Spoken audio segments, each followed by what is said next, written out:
Would you be willing to use a self-driving Tesla instead of an Uber? I'm John Ehrlichman. That's one of the 3 themes we're going to be watching in this week's Market Moves. Okay, let's start with Tesla. The company is set to unveil its Robotaxi this week. Now, this is a big bet for Elon Musk because he runs a car company and he's expecting fewer people to buy cars in the future.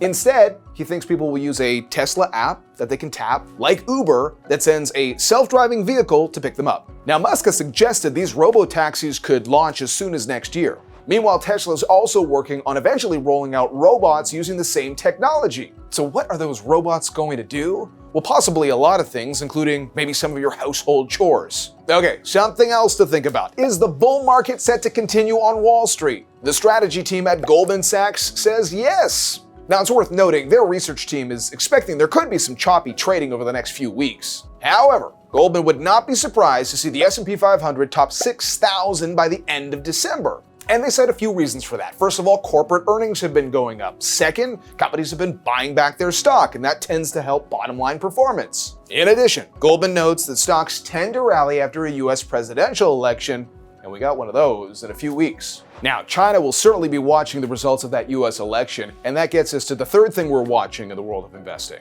You might have noticed China's been in the headlines for taking big steps to stimulate its economy. It has pledged billions and billions in fiscal support to fuel growth. And that has also fueled the broader markets. And China has easily been one of the top investment stories so far this fall. In fact, here's a market nugget for you. According to research from Bloomberg, the amount of money that flowed into China-themed ETFs last month was the most since January of last year. Hey, thanks for watching. Don't forget to subscribe and stay tuned for more market moves.